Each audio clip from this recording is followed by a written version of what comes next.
This holiday season, we all wish for hope and healing. Children and families who spend their holidays at the hospital deserve a reason to believe in first steps, in giggles, high fives, and hugs. For 150 years, Children's National Hospital has provided world-class care and groundbreaking research. Please donate today to help patients and healthcare heroes this holiday season. Visit childrensnational.org/holiday. That's childrensnational.org/holiday. Holidays are here, and so is fashionable fitness. Gift yourself a Samsung Galaxy Z Flip 3 5G, a phone that folds in half to literally stand on its own. Pair it with the Galaxy Watch 4 for ultimate wellness and wow factor. Check health stats, flex personal records. Over 90 activities can be tracked, like biking, swimming, golfing, and more. Invest in yourself with tech made to crush goals. Holidays open up with Galaxy. Shop it all at Samsung.com. 5G connection and availability may vary. Check with carrier. Products sold separately. Put that long day behind you. Good times lie ahead. With company worth keeping, that'll bash a smile on your head. Come on in, the door's open. You'll find just the finest folks here. Pull up a chair, grab a drink, and lend our stories your ear. Cause we're the talk the tavern. Here you're always welcome. The talk the tavern. Promising beer and bedlam. The talk the tavern. Music, medicine, then some. The talk the tavern. The song's over. Here we come. And welcome to Talk of the Tavern. I've got a cat in the way of my light, which means I can't see my notes. Good kitty. Okay, so tonight's topic is going to be comfort food and memories, and we'll get to that shortly. I want to let everybody know this is an adult show with adult topics, adult humor, and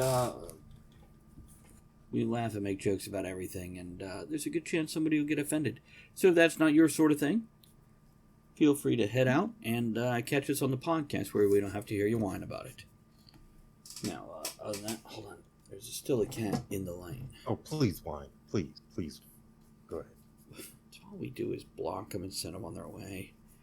I also want to let everybody know, listening to the podcast, we are recording with a live chat audience that we interact with. Sound of the bell means we want to read some of their comments. And for the chat audience, we're not going to read all your comments, only the most entertaining, amusing, or relevant.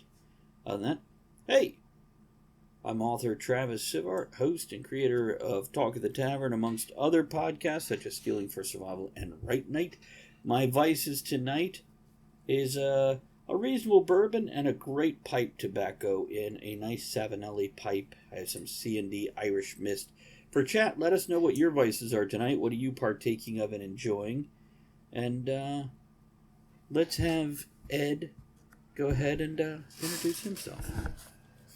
I'm in. I'm having water. Kevin, take her away. And rice cakes. Don't forget rice cakes to go with that water.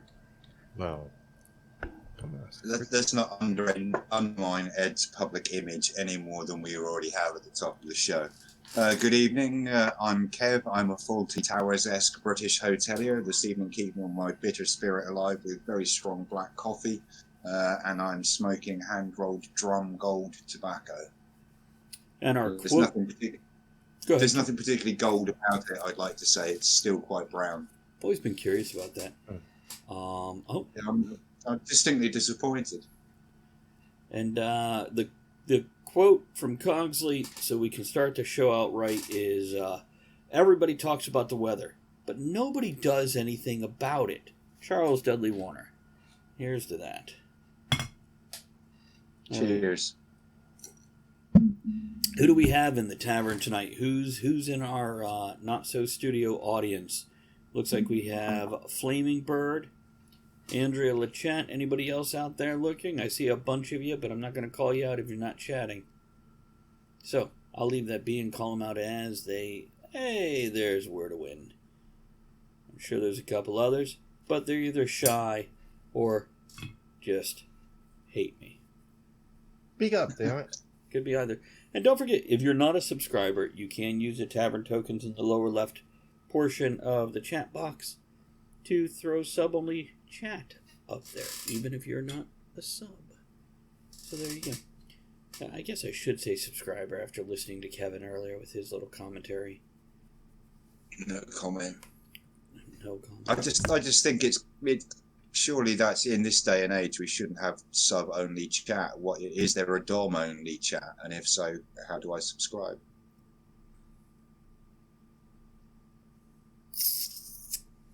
These and other pressing questions will be addressed not now. Yeah, I don't know. It's there's got to be a couple of puns in there I could work in, but I'm not catching them right now.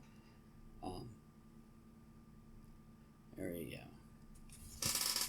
So let's see. What do we got here? Oh, right. Nope. Let's move right into the topic. So tonight we're talking about comfort food and memories. This is basically with the holidays right around the corner. We're looking at, or having just passed, depending on which side of which holiday you are and what country you're in.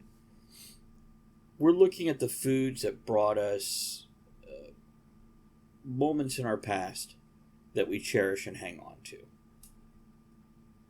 So, I saw Ed twitch his neck there. No? That's what she said. Andrew says he got pun tons. Oh, hold on. We got some few comments here. Weirdwin says, forgot to mention that without any prompt, a day after tavern chat about preserved food, Mum made some trail jello. So, yeah, trail jello. Okay. So, Ed, you were raised in the country. Yep. What kind of foods did you get when you were young that you don't cook very often anymore, but God, you love them when you do get them now? Hamburger rice balls. How do you make those? Don't know. Are they like a meatball with like pre-cooked rice in it? Have not been able to find a recipe that duplicates the way my mom used to make it. It used to be something with whole tomatoes, rice, and hamburger. Don't know how she got it all to hold together, but she used to make little balls out of them, cook them, and they were absolutely fucking delicious. Egg. Get them to stay together with egg. Maybe. What do you think, Kevin? You're a cookie guy. Yeah, possibly. Have a look at a recipe for an Italian rice ball thing called arancini, Arancini, off the top of my head. Yeah, spelled something like that. Anyway, it's done in a very similar way. It's essentially a rice ball that uses egg as a binding agent when it's cooked. But yeah, that might be the secret ingredient, because when it cooks, the egg solidifies, undergoes the chemical change, and it's like forms like a binding agent. It's like sticking it together with glue. So, when did your mother make these? Was it an occasion thing, or was it just occasional? When we were out of food and we had hamburger, rice, and whole tomatoes left out of the garden house, and yeah, that's what we made them. We were poor. So I'm hearing this was not some fancy-ass recipe that she liked to make for a special occasion. This was, we got some shit poor people have, let's put it together and put it in a skillet. Yep. Some of the greatest foods on earth, though. That's what you're talking about right there. Right there, yep. Well, I could name a few right now, like peanut butter and jelly. You know, I'm not a big fan of peanut butter and jelly, but when I want one, man, they taste so good. Hey, look who showed up. It's Elizabeth popping in. Good to see you. Thank you for that subscription. Good evening. Good evening, pickled lady. Salutations of the evening to you, fine lady. Hard to track down. She's been a busy, busy woman. But good to see you. By Shaking the way, shaking her pickles all over the place recently. Shaking other people's pickles, too. Aw, Andrea says she got them stay together with the secret ingredient of a mother's love. Mother's love. Yeah, my mother got drunk enough to put some of that in food once. Oh, that's why I took over the cooking. By the way, it's actually quite bitter. Andrea says peanut butter on soft white bread. So what about you, Kevin? What's that, Ed? Why's it gotta be white? I'm like looking to see if she answered already, but no, it's going to take a while. So what about you, Kevin? What childhood stuff did you have? And it doesn't just have to be one. And Ed, jump in if you've got more than one. when Ed started talking about like simple throw together food, like for pennies, corned beef hash, which when I was a kid, it was just tin corned beef and fried onions.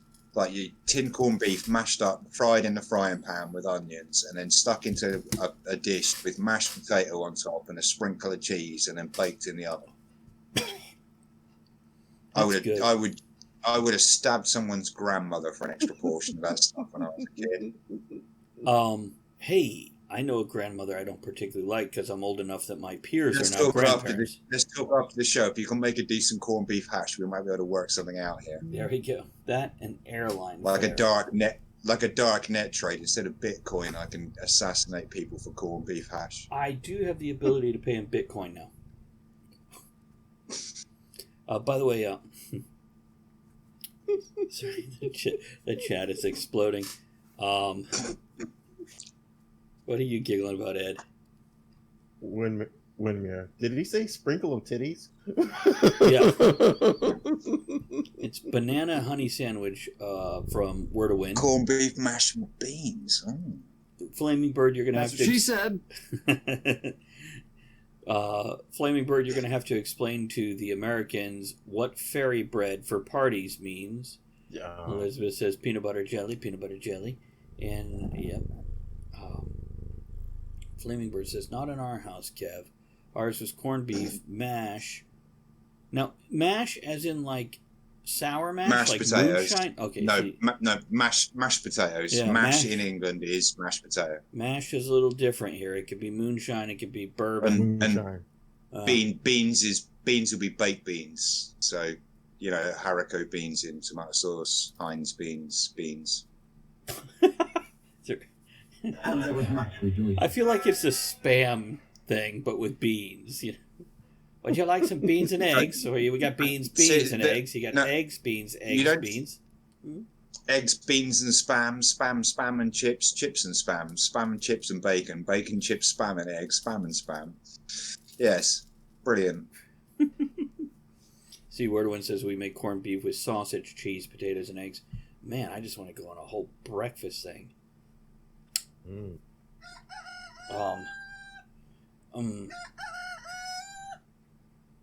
Fried spam, yeah. By the way, I do make a decent corned beef hash, but yeah, it is generally just the can. I don't bother to do anything too special. Now, when you make your corned beef hash, Kev, do you like it so it's crispy on the outside or still mushy? No, crispy. I agree. Yeah, I like to sprinkle a little bit of cheese, crank the oven temperature up at the end, get it nicely brown, get a nice crispness on the cheese, because you want that textural contrast between the crust and the soft mashed potato underneath. Definitely. That's correct. I'm a sucker for anything with a decent crust on it. Well, that explains why he hangs out here so much. That's nasty. That's funny because, that's nasty. Okay. That's what she said. Decent crust. Elizabeth threw that's what she said. There's a lot of that going on in the chat tonight. There is. So, Ed, what else besides rice balls? Were there cheese in your rice balls? Nope. No. Just rice and tomatoes beef? from the garden, rice, and beef. I'm wondering if I can make them. And considering the era, we're looking salt and pepper for seasoning, maybe garlic powder and onion powder. Salt and pepper. Garlic powder and onion powder. That was fancy. You didn't have that shit. So it's just a matter of finding the... How big are your rice balls?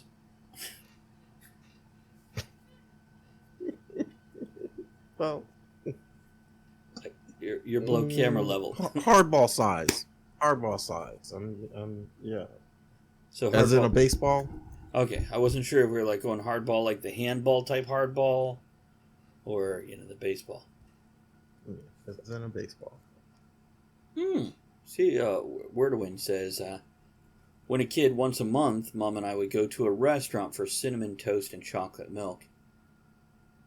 That's nice. It's Elizabeth would like your rice balls presented. Sure. Okay. So let's name 3 or 4 things so we can just toss this all around and talk about it. Ed, what else you got? Meatloaf. Love it. How? Hole in the middle and time alone, or it's cooked right? Cooked right. No ketchup on top. No, No. breadcrumb. Cheese. Yes. And seasoned. See, my mother could fuck up a meatloaf. Like when you're 7 and she's put in like, okay, onions, okay.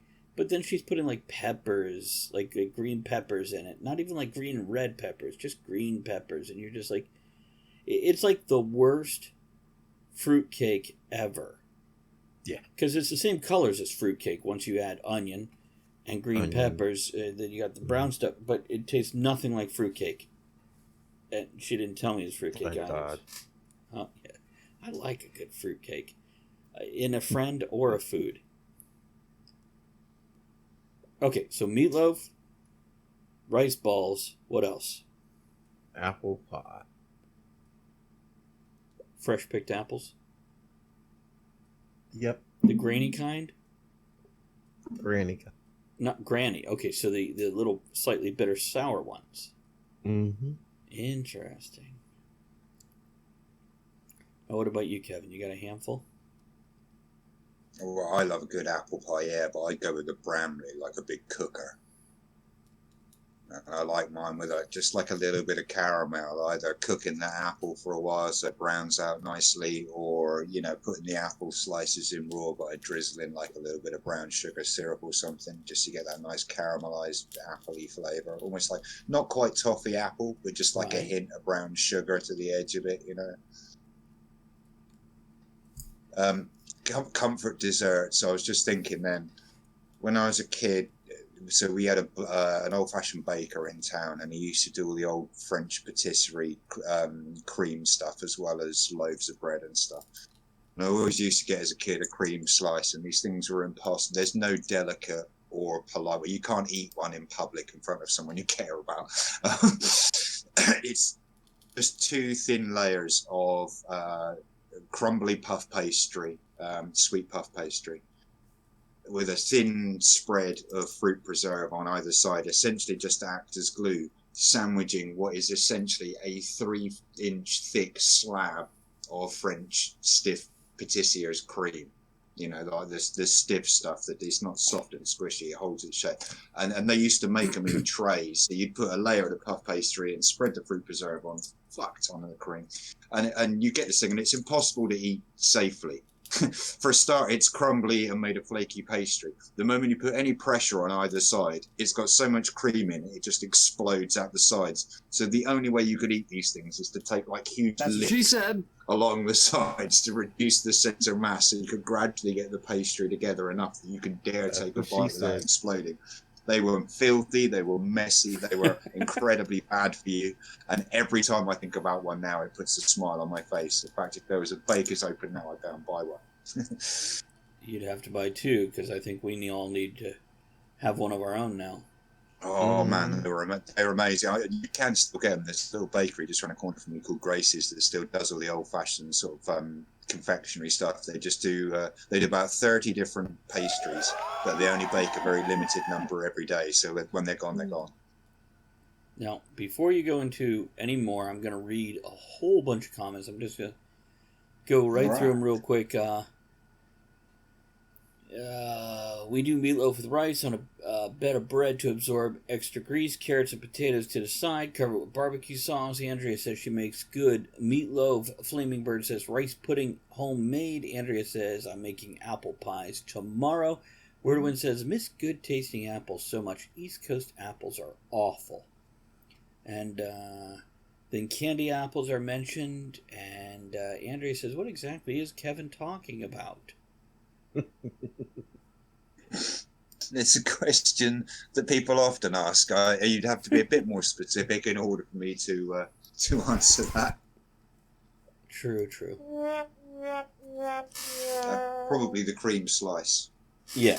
I'll have to Okay, let me see if I can find an image of what I'm talking about and throw it up in chat, just so I can give you a pictorial aid. There you go. And I guess I need to come up with more stuff here besides peanut butter and jelly. There are certain things I had so often as a kid, I don't like them much anymore. But when I do eat them, when I have a moment of, I think I do want that, they're so incredible. And it's simple foods, but they're comfort foods. So I mentioned peanut butter and jelly. That was one that I had way too many when I was young. And another one was macaroni and cheese. But I can't eat the same macaroni and cheese that I ate as a kid, because it was the cheap box with the powder where you added butter and milk. And if you didn't do it just right, you got clumps of fucking powdered. That's what she said. It's jelly on toasted sourdough. But grilled cheese is still, to this day, a favorite comfort food for me. And that's the simple ones. Yeah, see, Kevin put up a recipe or something there. Yeah, it's a link to the French slice for anybody who wants to picture trying to wrap your mouth around one comfortably. Oh no, that looks incredible. That looks like baklava minus honey, add cream. The old ones that I used to get, I mean, they'd be double the depth of that as well. I mean, that's just a picture to give you an idea of the kind of concept I'm talking about. But these ones I'm talking about were thick slabs of the cream filling in the middle. You sure you weren't just much smaller? No, I was always quite large even as a child, probably because the number of cream slices my family used to let me eat. That's right, you were chubby when you were a kid, weren't you? And then I was, yeah. You're the same way you were when you were 7, but you're like 3 feet taller. Well, my dad always joked that around about 12, 13, I was around about 13, 14 stone. I was a little butterball, and then puberty happened, and he said your weight stayed exactly constant. It's just like a piece of plasticine. Someone just stretched you out. Mm-hmm. There's a lot of talk about grilled cheese. Now, Andrea brings up... What's that? You know, you mentioned macaroni and cheese. You know, I was 20 years old before I knew that boxed macaroni and cheese existed. Well, you're one of the lucky ones. Because homemade macaroni and cheese is incredible. Yeah. Boxed macaroni and cheese is nasty, but I will eat a box of Velveeta where you got like that... the kind of liquid... Yeah. I'm okay with that. Yeah, Kev? Mac and cheese, right? That's a big mentioned comfort food with an awful lot of people. I got a question that came up in conversation the other day. Let me throw this to you guys quick out of curiosity. Mm-hmm. 3 favourite things to add to a standard mac and cheese. A fork?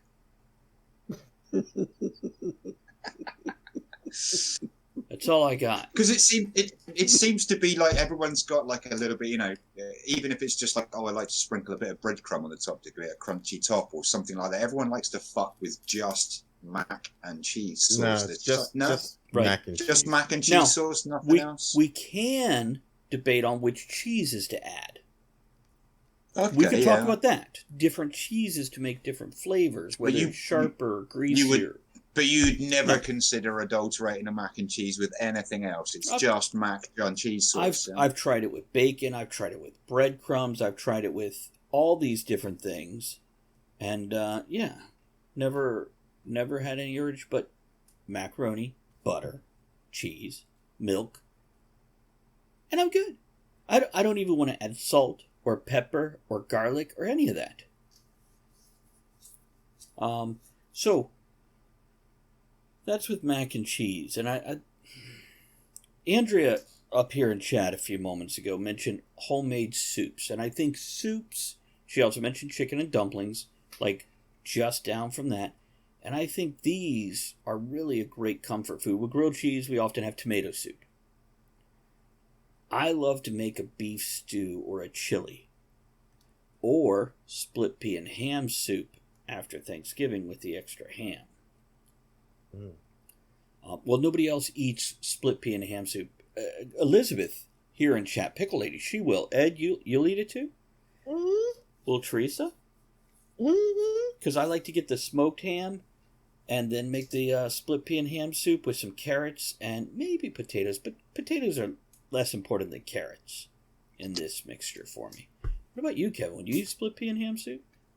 Oh yeah, I really love homemade soups. I've never found a pre-produced soup ever that I think has the same depth of flavor as a homemade soup. It's just not the same. And it's always a thin, easy to pour consistency, all of that sort of substance and roughage and texture that you get with a proper made soup, even a blended one, you know. Andrea. Okay. Big soup fan. Andrea likes to make a couple soups too. Andrea doesn't cook a whole lot. I tend to do more of the cooking, but she loves to make a chicken noodle soup. I like to make like a turkey and rice soup after Thanksgiving because you always have extra turkey. And my problem is I need to find the right way to freeze soups because I found you can't freeze potatoes at all, ever, in any form. No. Not if you want the same texture afterwards. If you don't mind it turning into grainy little lumps and melting, fine. But turkey and rice soup you could freeze. What, Kev? Freezing soup, instant ramen pots. And like a pour on hot water instant noodle cup. And look for ones, instead of having the peel off lids, have some kind of plastic clip on lid. And then just portion it into those and freeze it down in your freezer. Just remember to leave a couple of inches at the top of the container so when it expands as it freezes, it doesn't bust the container out. Yeah, that's something you tell young folks. Well, I guess some, but No. I'm giving general advice, not just specifically to you. No, it is fair because a lot of adults don't realize that either, especially when they put their soda in the freezer and it explodes and they're like, what happened? Yeah, especially with thinner soups, you know, the higher the liquid content compared to solid, the more it's going to expand when it freezes. So some are going to swell a lot as well. So take that into account when you freeze stuff down. Yeah. Andrea also just mentioned in chat, mostly soup, casseroles, and baked things is what she cooks. Casseroles was something I wanted to mention earlier. And I'm going to do another quick read down of all these comments because there's some great comfort foods in here. Hold on, got to find out where I last stopped. Grilled cheese is heaven, chicken and dumplings. Sandwiches, properly made sandwich with chips is fabulous. I have to agree with that. If you melt butter, then mix in milk, then slowly add the cheese powder. Oh, this is making cheap mac and cheese. Add noodles. Still nasty. Yeah, he does say, well, still disgusting, but not quite as bad. I just, as a Brit, I heard the two words cheese powder and my soul died a little inside. Yeah, trust me, eat it for 12 years of your life and your soul dies a lot. You don't need to find Jesus because he's like your arteries. True. Oh, it's not real cheese. It doesn't clog arteries. It's just pure oil. Sorry, I lost track. Lost vision a bit when I was thinking of mac and cheese with a grilled cheese sandwich. Turkey enchiladas. Turkey cabbage soup. Ooh. As an Irishman, I'm not a big fan of cabbage. Just not. I love cabbage. I love the cabbage something with a good cabbagey flavour, like a Savoy as well. Or the smell of the farts afterwards. Just saying. Yeah, it's a thing. Somebody was telling me a recipe at work today of hot chocolate lasagna. Intriguing. I mean, chocolate and tomato is not that weird a pairing. See, that's where my head went too. But I'm like, what? And she's like, no, you take like crushed Oreo cookies and put it down for the thing on the bottom, and then you put down a layer of chocolate mousse. I'm like, okay. So they're... Oh, okay, right. Yeah, 'cause I'm with you now. If I'm not mistaken, she said lasagna means to be layered. And I'm like, okay, now it makes sense when I know that. It's, So what about soups and casseroles for you guys? Anything in there for you? Casserole, definitely. I mean, the show says about memories being linked to food, and that's a real strong one for me. How so? Well, the smell of a casserole. You know, because traditionally we would make quite a big pot casserole, like enough to feed ample huge portions for all of us, plus enough to freeze down to be a second meal, so it was something to be on cooking for a while, either on the hob top or in the oven, depending on what it was. And it's just the smell of it slowly permeating through the house for hours. Everyone's slowly getting hungrier and hungrier as it gets closer. And it's just that nice memory that it sort of conjures up feelings of being at home with family. I really want to, like, right when we get off air, I want to go pull some boneless chicken breast out of the freezer, start making some rice, go see, because we got bags of frozen carrot already sliced. And I'm like, I want to just fucking put something in the pressure cooker tonight. I've got all the ingredients. Yeah, it's a bit late for me to do one now, but I've got all the ingredients ready to put one on tomorrow morning. Yeah, same here. It's we've got fresh onion in there. Oh, speaking, I got to talk to Andrea and see if she wants, like, fresh made mashed potatoes or for Thanksgiving, or maybe some garlic, parsley, buttered potatoes. It's my one tomorrow has potato, carrot, parsnip, swede, chicken, bacon, and leek. Bacon and leek, huh? Yeah, just a bit of bacon. You don't want tons because it's quite salty. You don't want it, but just a little bit of bacon in there to go with the chicken. Yeah. See, yeah, I like the idea of bacon, as an enhancer instead of a primary flavor, and I think that's exactly it in this. Yeah. Yeah, and I think a lot of, especially in I guess it was right around the turn of the last decade, they're fucking putting bacon in everything. This holiday season, we all wish for hope and healing. Children and families who spend their holidays at the hospital deserve a reason to believe in first steps, in giggles, high fives, and hugs. For 150 years, Children's National Hospital has provided world-class care and groundbreaking research. Please donate today to help patients and healthcare heroes this holiday season. Visit childrensnational.org/holiday. That's childrensnational.org/holiday.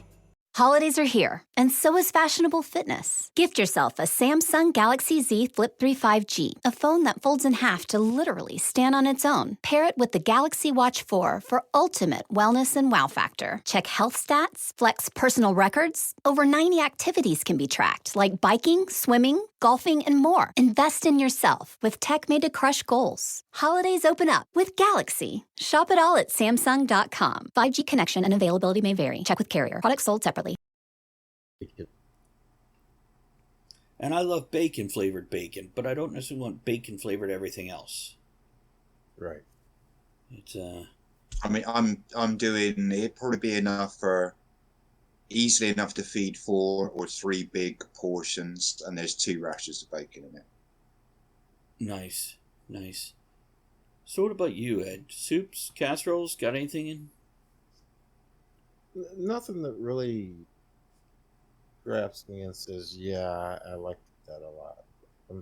I like soup. You like buffalo stew, I know that. Expensive. It is expensive. The game stew you're referring to? Yeah.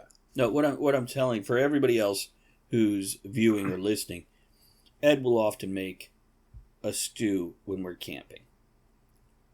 And it's funny because he puts in like baseball-sized hunks of buffalo and, softball-sized potatoes, and he doesn't cut them up. And you get a bowl with like 2 huge hunks in it and liquid around it, and you're like, I exaggerate slightly, but not by much.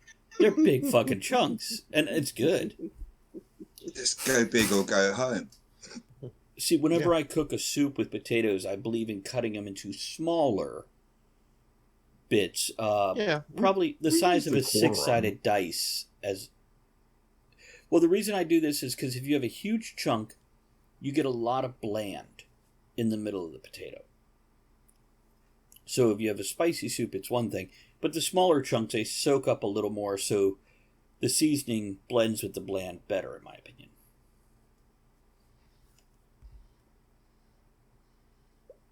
Kevin, you look like you had something to say about all that. I mean, I kind of get where you're coming from. Yeah. The other thing though is that you don't want to cut it too small, because the thing with potato is that although it's much slower in something slow cooking like a casserole, when it goes, Mm. mushes. And the last thing you want with potato is for it to mush in something like a casserole, because what you don't want it to do is become potato soupy.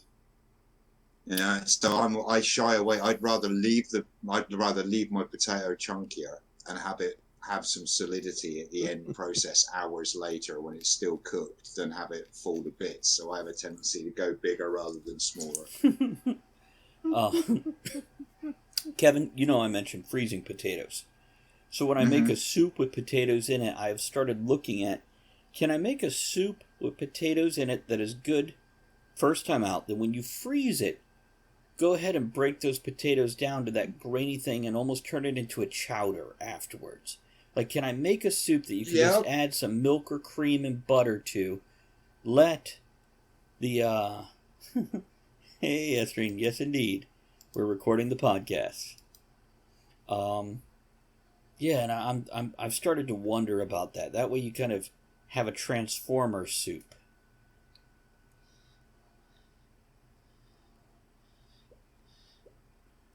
So what other comfort foods do we have that we love so much? What about... I'm a big sucker for cheese. I know we've mentioned cheese in like mac and cheese, but just cheese on its own, like Just cheese for the sake of eating cheese. Crackers. Yeah, Love it. What kind of cheese? Yeah. What kind of crackers? Doesn't matter. No, I have a tendency to agree. Just any cheese and crackers is acceptable. I do like having a selection of cheeses. See, for me, different cheeses and different ways of slicing them with different crackers. I don't want American cheese on Triscuits, ever. Are you familiar with Triscuit brand crackers, Kevin? No, Triscuit's not a cracker. I'm not a fan of it. It's like it's like, I don't know, fiber in a cracker form. It's horrible. But it's salty, and that's good. We the British have the Carr's water biscuit, universally used in restaurants, originally designed by Lord Carr for use aboard British naval ships. The driest, most desiccated, most flavourless thing ever to masquerade itself as a cheese cracker ever. It's literally like a disc of dust held together with spite. Guaranteed to ruin any cheese ever. Well, it kind of describes a lot of the people I've been married to. But anyhow, there are Ritz crackers, which are round and buttery and crisp and nice, and there are Townhouse, which are kind of oval, the same thing. I tell you what, though, Ed, I really like the garlic butter Ritz. I won't eat Ritz crackers ever. Okay, why? My father. He liked them, or he talked shit about them? His last few years that he was with us, that was the only thing we could get him to. And every time I went to the store, give me 3 more boxes of Ritz crackers. It's like, Dad, I need to eat something else besides Ritz crackers. Okay, you haven't gotten me any. I'm done with Ritz crackers. I never want to see another fucking Ritz cracker. See, you said it didn't matter what kind of cracker, but also saltines are not a good cracker for cheeses. What do you think? Kevin, are you familiar with saltines? Just kind of the square, white, flat cracker with like 6 huge crystals of salt on top? Okay, yeah, kind of, yeah, like a slightly saltier, what we call a Jacob's cream cracker here, yeah. Could be. Yeah, same kind of biscuit with a bit of added salt flavour to it, yeah. So, Ed, what kind of cracker do you get when you get cheese and crackers? If you're doing just a mild cheddar, saltines are fine. I think saltines.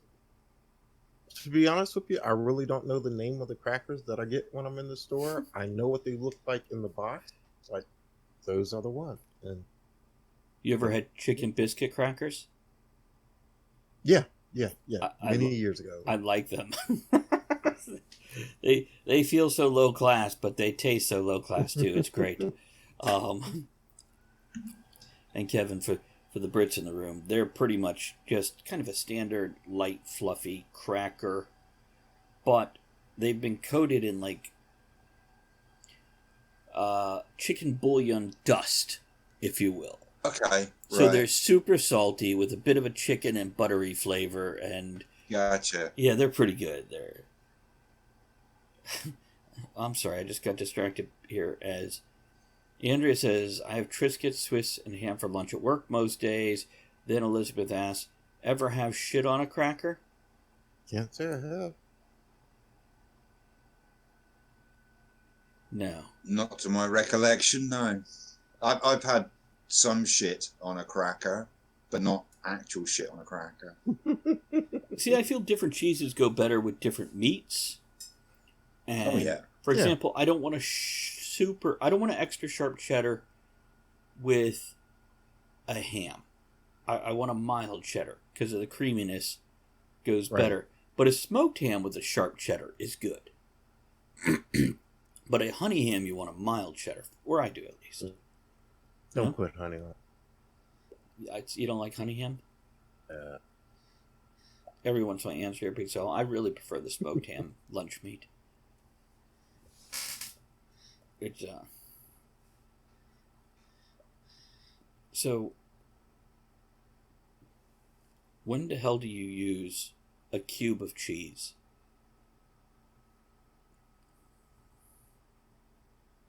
Who the hell thought this was a good idea for putting on a cracker? Cube. Yeah, you don't have The only time I've ever seen anybody cut cheese into cubes, they then immediately stabbed it with a cocktail stick and added a piece of pineapple and called it party food when I was 5. yeah. Yeah. Cheese and pineapple on sticks, guaranteed to be at any British party, buffet, social occasion, anywhere between pretty much 1970 and 1992. Who thought pineapple and cheese? I mean, they don't go bad together. On a toothpick, says Andrea. Yeah. Yeah. Yeah, cocktail stick, toothpick, same thing. Yeah. Okay. Yeah. Flaming. For the really enterprising party goer, people used to arrange them like a little hedgehog with them all. That's what Flaming Bird just said in chat. Yeah. Yeah. People injuring themselves viciously on them repeatedly at the buffet table, especially at drunken weddings and stuff. So what about desserts? What kind of comfort food and desserts do we have? For me, I have banana pudding. Which, by the way, for anybody that's never made it, it's actually vanilla pudding with banana and Nilla wafers. And that's it. And then you layer it like lasagna. And you let it sit till the cookies go mushy. So you kind of have this soft crust all the way around. My grandmother used to make that. I thought it was the best thing, and I still love it when I get it, when it's done right. So what about you guys? Apple pie. Now, what kind of apple pie? We talking about caramel apple pie? We talking Granny Smith apples? Kind of crust, graham cracker? She never named it. She just said it's a fucking apple pie. No, she made the crust herself out of the flour and like old women used to do back in the day. Apple pie filled with apple. It was good. Nutmeg, cinnamon. It was good. Yeah. So what kind of crust on the top? Was it like the little woven crust? Mm-hmm. Or was it just like the whole sheet of crust that they cut the little lines into? She made it both ways. Okay. And then she drizzled the little melted sugar on top of it. It was good. With ice cream? We were too poor. Either ice cream or custard. Well, custard, yeah. Anytime you can get custard instead of ice cream. It's Both. And for me, both. So if you could do, if you're going to do ice cream, I really recommend for apple pie the French vanilla or the vanilla bean. And let it melt in a little. Get a little mushy. Oh, man. Okay, hold on. In chat we have, and then Kevin, I want to hear some of your other desserts, or you could define some of these. Elizabeth says apple pie, ice cream, chocolate chip cookies. Flaming Bird says jelly and ice cream. I need that explained. Jam sponge, Need that explained. Mom used to make one in the microwave. Elizabeth says hot apple pie with a scoop of vanilla ice cream on top. Flaming Bird says they're having like a dessert showdown between the two of them here. Jam, roly-poly, and custard. Apple strudel. Finally, Weird Wind breaks in. I like to make apple pie with caramel and stripes across the top. My big comfort food is probably apple crisp. To go back and redefine for the American listening audience, Flaming Bird's comment earlier, jelly and ice cream's Jello. To you Americans, Jello is called jelly in this country, and what you refer to as jelly, we would call jam. Okay, but we have jam also, but we now call them preserves instead of jam because it's the same. It's the same kind of thing here. Yeah, it's only a jam if it's made a certain way, yada yada. But yeah, so basically that's the language distinction there. Jam sponge, literally just an ordinary sponge, like you'd use for a sponge cake with a thick layer of jam. It was a tray bake, so you put the jam literally straight in the bottom of the tray, then pour your sponge mix on the top, bake the sponge in the oven, and then you turn it out and you have this lovely sort of jam infused base to the sponge. And then you'd normally serve that warm with a hot custard over it. It was quite a common dessert for school dinners. A lot of British kids would have grown up with jam, sponge, and custard as an option on school menus. That sounds like a very difficult dish to clean afterwards. I mean, it's cooked at a low temperature, just hot enough to bake the sponge. But yeah, it's kind of one of those, it's glorious and gloopy, and you kind of scrape all the bits out of the bottom of the tray. It's lovely. It's messy, and it's not the easiest food to dish out, but by God, it's fucking lovely. Okay, go on with the descriptions here. Where's apple strudel? Pickle Lady mentions. God, that was one I was going to mention in a minute. I fucking love a good apple strudel. What about it's just jam, roly-poly, and custard? Okay, so jam, roly-poly is a similar thing. You just you have a sheet of baking parchment, you put your sponge mix, and you make a long, thin sheet of baked sponge, spread it with jam, and then you do this quickly while the sponge is still warm from the oven on the baking parchment, and then you just lift the front edge of the baking parchment, roll the first bit of the sponge over, and then just keep lifting the paper roll, lift and roll, and you basically roll the sheet of sponge and the jam spread over the surface into a cylinder, and then it's served cut in slices like that. Gotcha. Oh, by the way, Weirdwind threw something in here. I think the breakdown here is jelly is made from juice.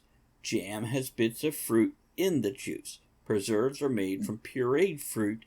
Marmalade is made from crushed fruit. Yes. Yes, and yes, like a giant Swiss roll, exactly like that. Which we also have like fruit rolls like that too. But they're all pre-made with high fructose corn syrup. What you got? So I'm being pulled up by Flaming Bird, who's accused me of being posh because my jam roly-poly is with sponge. There's also a version using suet, like a heavier suet pudding, done exactly the same way. You've got to explain to the Americans what a suet is. I'll post a link. It's easier than me going into a complicated explanation because we'll fill up the remaining few minutes we've got of the show. Let me deal with that one via another link instead. Okay, then I'll have to look at it and explain it to the podcast folks. Of course, yeah. It's like being back on radio all over again when we used to do basically, suet is a steamed pudding, so you're using suet and flour combined. It's a heavier, thicker result than a light, fluffy sponge. It's steamed, so you put it in a tray in a bain-marie in the oven, so the steam helps cook it. It's quite heavy, stodgy when it's finished. You normally cook it wrapped in a cylinder of cloth to help it hold its shape until it's cooked. And I'm gonna. You know what comfort foods we should talk about? We need to talk about breakfast foods. Yeah, I mean, whether it's omelets or pancakes and waffles or bacon or just some good over easy eggs with hot buttered toast. Oh. Man. All of those. Yeah, really. It's See, trying to think of a breakfast food that's not a comfort food. I think, to be honest, we forget from outside this country how people view with amazement what we traditionally class as the breakfast. Things that Or make you as it's fart. known, the Great British Breakfast, the English fry up in the morning. I love the fry up in the morning. It's just something about having a really unhealthy, filling, massive breakfast to set you up for the day that sends you out into the world with an inner glow, you know? No, that's what I'm talking about. There's times where, and it's usually waffles or pancakes. I don't tend to do both, but then some eggs and bacon and or sausage and some hash browns. And what else we got we throw in there, Ed? Home fries are always good. Corned beef hash, by the way, is a great breakfast food here. Oh, yeah. Very popular. Maybe some grits. Yeah, baby. Yeah, and I like my grits with just a pinch of salt and butter. I don't need any bacon in it. People go crazy for shrimp and grits here, and I'm just like, how about just grits and a little That's lumpy, dinner. please? That's not breakfast. Okay, good point. Yeah, I can go with that. Flaming Bird says, for breakfast, as a kid, Cocoa Pops or Frosted. As an adult, poached eggs and avocado. Wow, somebody got fancy as she got older. I really want a full English now. It's 3 o'clock in the morning. You want to tell us what's in a full English, please? Bacon, sausage, mushroom, tomato, fried eggs, beans, fried bread, toast. Beans. Nice cup of coffee or tea. Baked beans. Why would you have beans for breakfast? That sounds like a really wouldn't- bad idea. Why wouldn't you? 'Cause Why wouldn't you?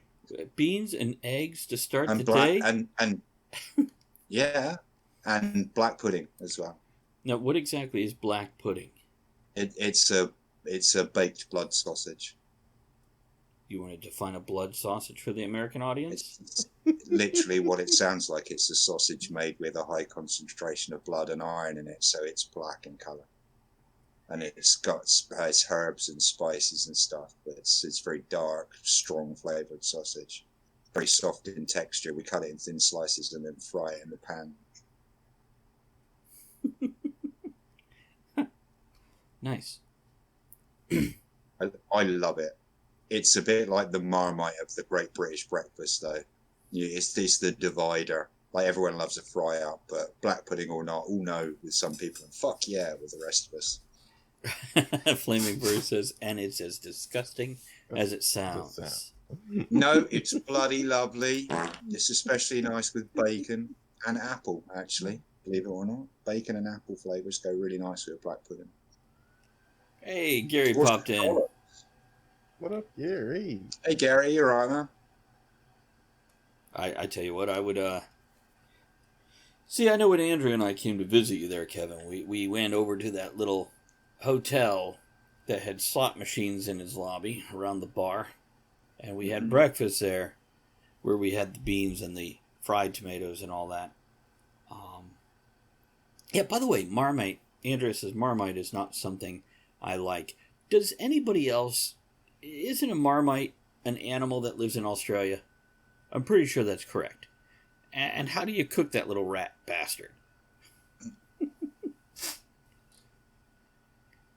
No one? In times of desperation, I would imagine.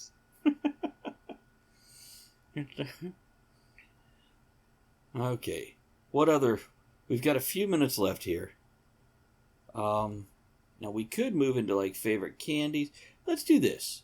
So, it's popular when people get depressed, sit down with a tub of ice cream and a spoon. When you guys, whether you're excited, celebrating, depressed, whatever, when you go out and get just a tub of ice cream to eat by yourself with a spoon, what kind do you get? Ed's shaking his head. I don't. You don't eat ice cream at all?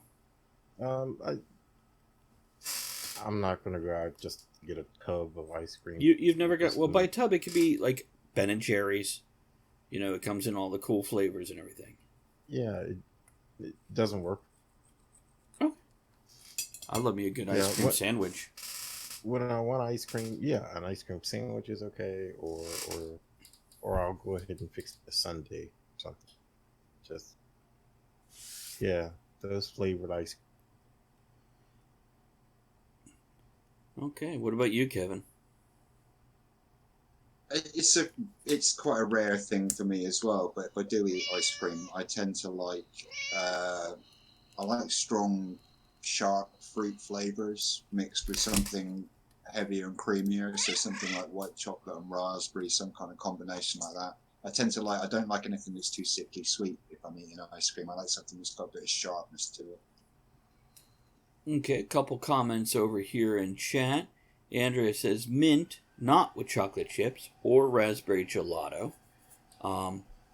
Now, when you don't have to eat that much in a sitting. I don't care if you take 2 spoons, put it back in the freezer. Just what kind do you go for? Flaming Bird's got my kind of taste buds. Ben & Jerry's chocolate brownie with salted caramel sauce. Elizabeth says pussy. Oh, wait. No, that was a sound she was playing, not the ice cream she likes. Reminded Gary about the two... I was going to say, I went for white chocolate and raspberry because we don't sell pussy flavour in this country. It's a bit salty. Maybe it's top of the list. Tastes like salt and yeast. Wordwin says, my favorite ice cream are chocolate... Sorry, Kevin. Chocolate ginger and mint chocolate chip.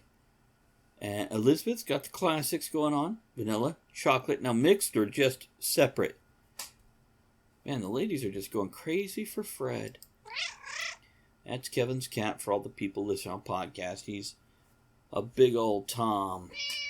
And currently trying to eat my hands. So for myself, I love ice cream with chunks of things in it. Whether it's cookies and cream, whether it's like with brownie chunks, like what Flaming Bird was mentioning there, but I like ice cream you can chew, and then I like to let it melt a little bit. I don't want it solid frozen where I'm chewing on frozen ice cream. I want to let it melt, so it's almost like a thick milkshake before you start to eat it. I really want some ice cream now. Maybe another episode of Discovery. And oh, speaking of comfort foods. That's what she said. Strawberry cheesecake Haagen-Dazs, yeah. Ed, we subscribed to CBS All Access a month early by accident. I wanted to do it for The Stand, ended up doing it now. So we have been watching more of Discovery, and I tell you what, it is just great casting, great writing, and I realize you mentioned season 2 is different from season 1, but I'm enjoying season 2 just as much for different reasons. Oh, just wait until you get to season. Yeah, I've seen hints of that. I'm like, they go to like yet another timeline, don't they? And because they mentioned like the one probe went 500 years in the future and came back changed. And why did that happen? I'm like, I'm wondering if that's a foreshadowing of season 3. Okay. Because, yeah, I'm picking up what they're laying down. Okay, let's do a wrap-up here. Ed, some closing thoughts on comfort foods and memories. Do you have a favorite childhood memory? One? Well, see, I've been racking my brain about this, since the title. It's like, I don't have any memory that I can remember that's associated with food. I love food. Not a certain picnic when you were a kid, when you learned you just don't like fried chicken and watermelon. What happened there? Well, fried chicken was, and that's the reason why I like meatloaf so much, because almost every Sunday as a child growing up, we had fried chicken. Okay. Oh, that'll do it. I have that problem with donuts. Occasionally, we'd have meatloaf. Loved it, because it wasn't fried chicken. Okay. Fair enough. It's, what about you, Kevin? Do you have one special memory? And it doesn't have to be childhood. It could be last fucking week for all I care. Going to a restaurant, this is that one meal that you had that just... The first time I tasted real jerk chicken. Mm. Cooked over an oil drum in a street in Jamaica. Like proper traditional, fresh pimento leaves ripped off a plant just down the road 5 minutes earlier, and the difference, the authenticity, the fire, honestly, yeah, that's a flavour memory. Every time now I eat shitty, pale by comparison jerk seasoning anything, the taste of that particular combination of jerk seasoning makes me think of the first time I ate a big hot steaming mouthful of fresh jerk chicken. My taste buds just exploded. See, I don't think I've had that yet. But I hear about Caribbean jerk and I want to like it, and I'm always like mildly disappointed every time I get it. Especially when you're at a wing place and they're like, we have, Caribbean jerk, and I'm like, somehow I don't think you hit the nail on the head here. Here's the dividing line. If you aren't crying by the time you've eaten it, it ain't jerk. Where's the that's what she said? That's what she said.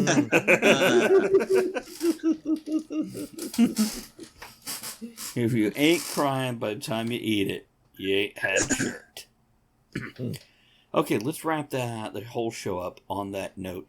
Guys, don't forget, if you have a topic you'd like to hear us talk about on Talk of the Tavern, drop us an email at talkofthetavernshow@gmail.com.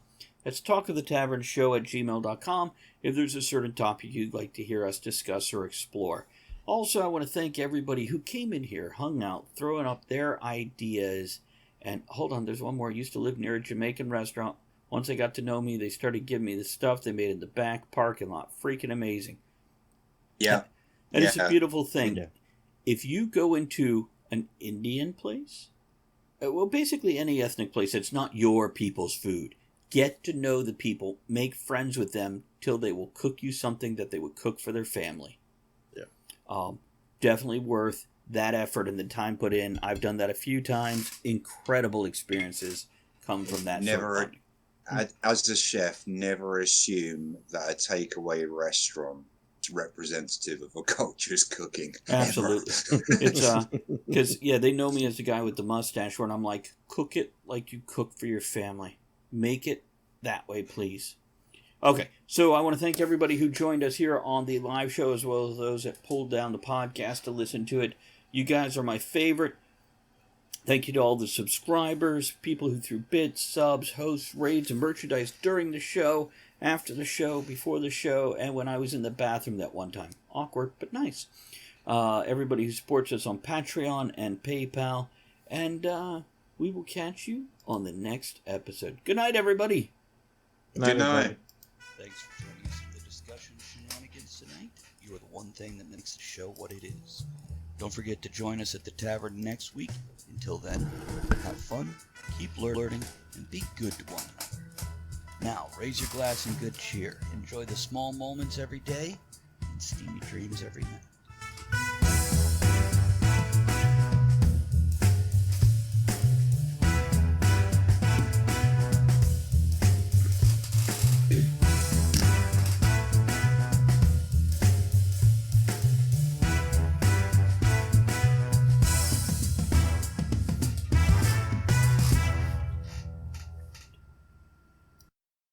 With MailChimp, you get a whole lot more than a URL. You get an all-in-one marketing platform to help drive sales. That means you can connect your data to make more informed, smarter decisions, and you get powerful automation tools like our Customer Journey Builder to ensure you never miss an opportunity to turn shoppers into loyal customers. So if you're ready to integrate your marketing and boost sales, get started today at MailChimp.com/smartmarketing. MailChimp, built for growing businesses. With MailChimp, you get a whole lot more than a URL. You get an all-in-one marketing platform to help drive sales. That means you can connect your data to make more informed, smarter decisions, and you get powerful automation tools like our Customer Journey Builder to ensure you never miss an opportunity to turn shoppers into loyal customers. So if you're ready to integrate your marketing and boost sales, get started today at MailChimp.com/smartmarketing. MailChimp, built for growing businesses.